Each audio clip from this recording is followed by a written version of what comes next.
So you and I, we are obsessed with new, even if it's just new information and you're constantly scrolling your phone, updating the feed. Or maybe for you, it's new opportunity. You never feel quite settled in the job that you have and the work that you're doing.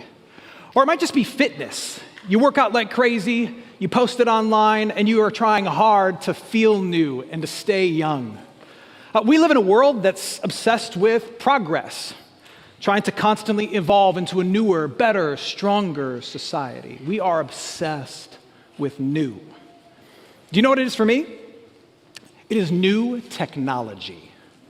I am fascinated by it. Like for example, have you seen the stuff that AI is doing now, artificial intelligence? I'm sure you've seen it in the news. Like AI can write an essay for you, not a sermon, I promise. It can write an essay for you. It can pass the bar exam for you. It can create original, never-before-seen art for you with just a simple prompt. It's amazing. Like, for example, if you have ever wondered what it would look like if Mark Twain ran a biker gang, AI can tell you. Have you ever wondered what it would be like if Shakespeare got caught trying to make a TikTok video? AI can tell you. Or maybe you've wondered where this video came from that went viral a couple of weeks ago of the Pope wearing a puffy jacket. That was AI. That doesn't really exist. The Pope doesn't have that much swag. Or maybe you've stayed up late at night like I have, wondering what would it look like if Rembrandt painted a picture of Mr. T. Now, thanks to AI, we can know. Or maybe you've always wondered what Abraham Lincoln looked like as a baby if Abraham Lincoln still had the beard. It's frightening, I know.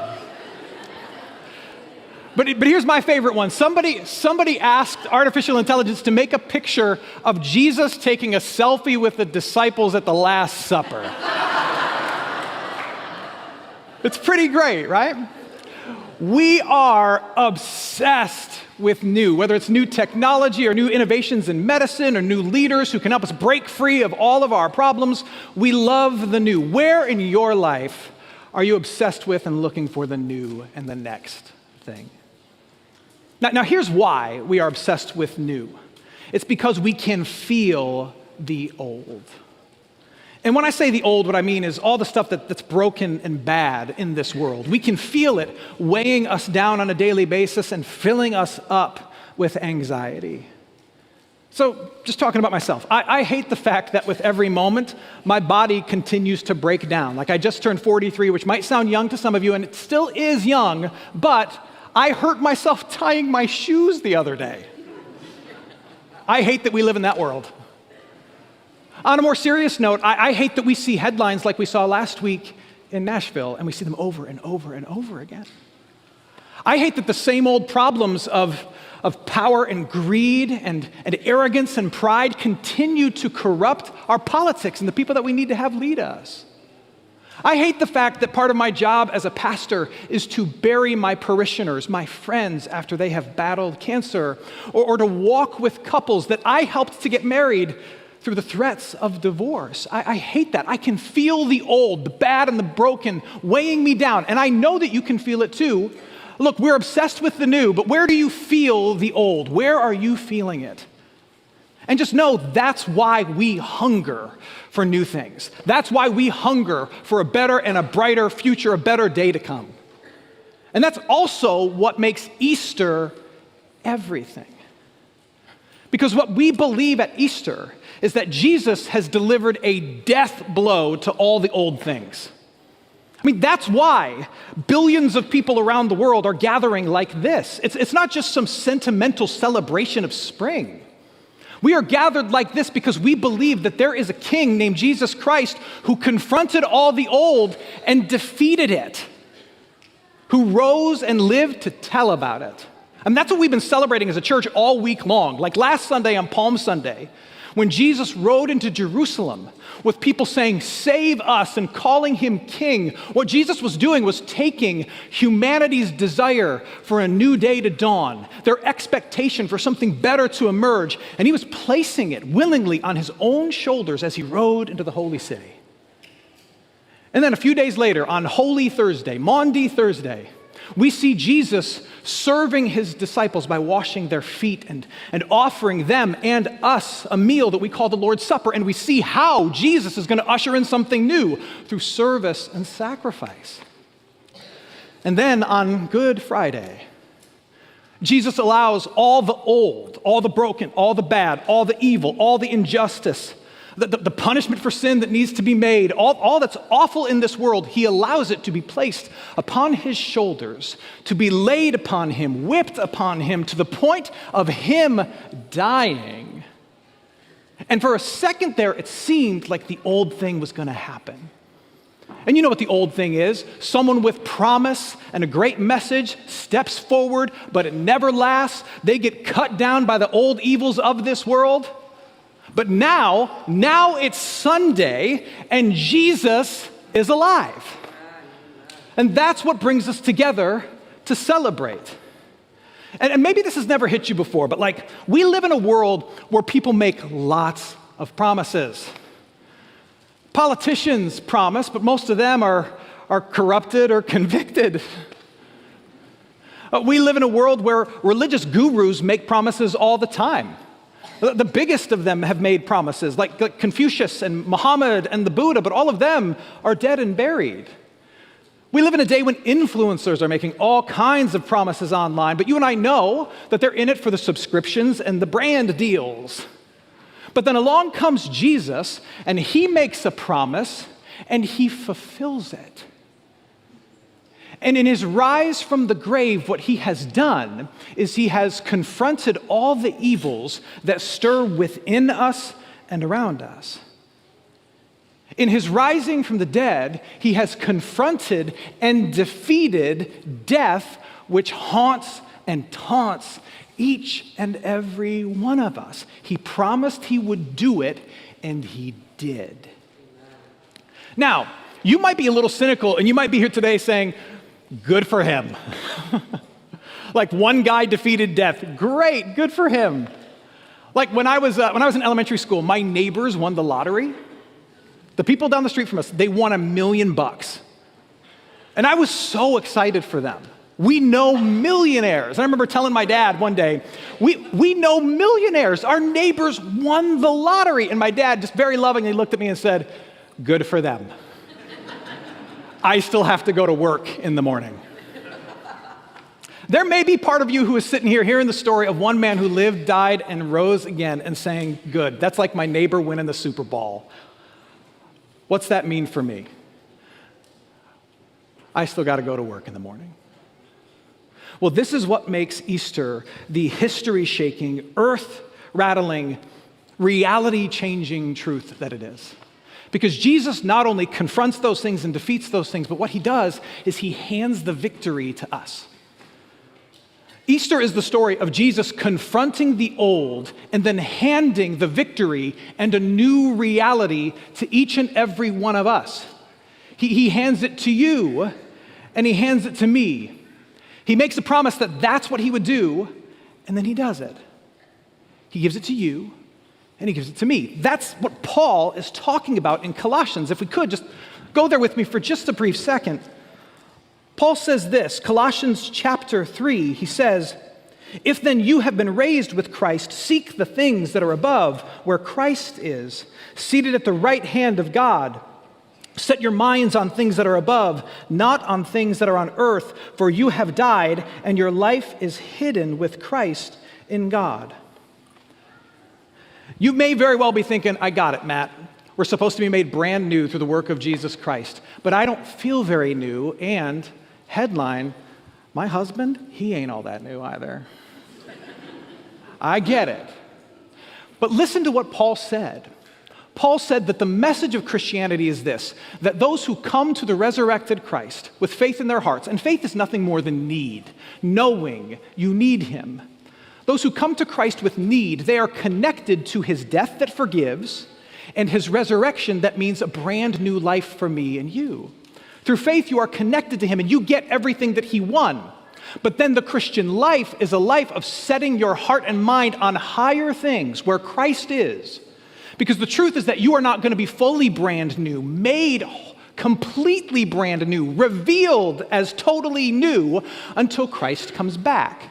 Paul says the brand new you, the totally new you, is hidden with Christ. And the life of a follower of Jesus is learning what it means today, little by little, to be the new person that you will become in full in the very end. It's learning each and every day that you are a brand new person in Christ and trying to push the implications of that into every practical corner of your life so that you can get a taste and give the world a taste of what it means to be a new creation now, knowing that God will bring the work to completion in the end. But nonetheless, what I get to say to you is that if you are here and you have a heart full of need and you bring it to Jesus, though the work won't be completed until the end when he returns, you are still brand new right now. It's like when my son signed up for baseball in kindergarten. I say he signed up, we signed him up.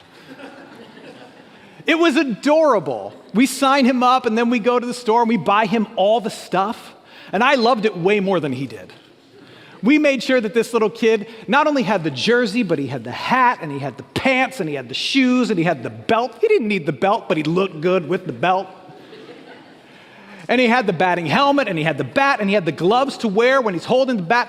This kid looked adorable. And then what happened is, he and the rest of his teammates, they played their first game, and all of a sudden it hit me and all the other parents that these kids have no idea what they're doing. But that's the point of baseball at that age. You're on the roster, you have the spot, you are a player, you've got the uniform, you've got all the tools, you're legit, you're just there to learn. And the same is true for you and I. You are brand new in Jesus Christ. You are on the roster. You have the uniform of being called forgiven. You have all the tools, God's own Spirit and his promise to be with you. You have everything that you need, but the game right now is not about crushing it, but about learning it until Jesus returns. That's what this is. That's what it means to be brand new. But don't be fooled. You are brand new. You who got into a fight on the drive over in the back, you're brand new. You in the middle over there who's wearing the same exact outfit you wore last Easter, we see you. And we love you, and you're brand new. You over here who's got a brand new outfit on and you want everybody to know it, we saw you waltz in, you look great, and you're brand new too. You over there who went to the doctor and you got some bad news last week. You're brand new. You over here who walked in and you did some things yesterday that you shouldn't have done, that you don't want anybody else to know that you've done, you too are still brand new. You who walked in and you have a cloud of anxiety that hangs over you all the time and you can't shake it, you can't outrun it, and you wonder when you'll be done with it, you too are still brand new. Right now, I know a lot of it is not yet, but right now, you are new. That's the promise. And I know that some of us are here and we're skeptical of all this. Like the reason you're here is because this is what you're supposed to do in order to be a good spouse, a good son, a good daughter on this high holy day. You're here because you have to be, not necessarily because like you rolled out of bed being like, hey, let's put on awkward clothes and go to church. Like I get it. You're skeptical. And most of the skeptical people that I talk to, when it comes to Easter, they're skeptical of two things. They're skeptical of the reliability of the resurrection of Jesus, and they're skeptical of the relevance of the resurrection of Jesus. And if I can, let me just speak to that very briefly. When it comes to the reliability of the resurrection of Jesus, is it really true that the resurrection of Jesus Christ is one of the most historically verifiable moments in human history? Yes. Yes, it is. And there's much, much that can be said on this, but very quickly what I'll say is this. Among the many things that can be said in support of the reliability of the resurrection of Jesus Christ, two that I often return to are these. Number one, if this were simply fabricated out of whole cloth in order to keep some kind of movement going after Jesus died and stayed dead, if this were all a lie, certainly those at the center of the lie would have told the story differently. Because if you tell this story, and if you read this story, what you'll see is that it paints the disciples in a very poor light. Yes, Jesus rises from the dead, but everybody else looks really, really bad for not believing him, for denying him, for disowning him. And even when he's resurrected, looking at him being like, not so sure. Most people, when they make up a lie, paint themselves in a positive tone. The only reason that they would tell a story that talks about the resurrection of Jesus but paints all the other main players in a negative light is if that's the way it really happened and everybody knew it and there's no other story to tell. The other thing that I hold on to is this, that if Jesus Christ hadn't risen from the dead, then how do you account for all the people who said that they saw him, told that story for the rest of their lives, and were willing to die for that story? People will die for things they believe to be true, but rarely will people, let alone whole groups of people, die for something they know to be a lie. And yet what you have, especially among the disciples, is this claim that they saw the resurrected Jesus, and then they dedicated the rest of their lives to telling that story, even when people said, if you keep telling that story, I'm going to have to kill you. And they said, I can't stop, because that's what happened, and it changes everything. And they give their lives for it. How do you explain that? If you happen to want to dive more deeply into the questions of the reliability of the resurrection of Jesus Christ, I actually curated some resources. I have them available for you. You can just go to the QR code that you see on the screen, go to the website that's listed there. I have a bunch of stuff there for you that you can take a look at. When it comes to the relevance of this story, I'll just say this. You may have questions of what difference does the resurrection of Jesus make when I'm dropping my kids off at soccer practice, or I'm taking my mom to her doctor's appointment, or I'm having drinks with my friends. And I understand that. But let me just say this. You know that this old world lurks. And what we believe is that the problem underneath all the problems is the evils of humanity and the sting of death. The problem underneath the problems at work, the problems underneath the problems in your relationships, the problem underneath the problems in your finances, in everything is the broken nature of humanity and the sting of death that haunts each and every one of us. And yet, what are the two things that Jesus Christ has confronted? He's confronted the evils of this world, and he's defeated death in this world. So don't tell me it doesn't have any relevance to your life. Of course it does. It's the most relevant thing in the world. And starting next Sunday, that's exactly what we're going to talk about. Look, what I know is this. You and I both feel the old. We feel the broken and the bad hanging over us, burdening us, and that is why we hunger for the new. But what we believe as followers of Jesus is that the new has come. Jesus Christ has ushered in a world where death is defeated, sin is forgiven. And the question is this, you're going to go looking for new somewhere. Will you go looking in the right place? Because if you go trying to find a new thing in this old world, it will not satisfy. Eventually, the old, the broken, the bad, the dying, the decaying, the destructive will break through. And what you're hoping for will not be in your hands. But here comes Jesus. And he's risen from the grave.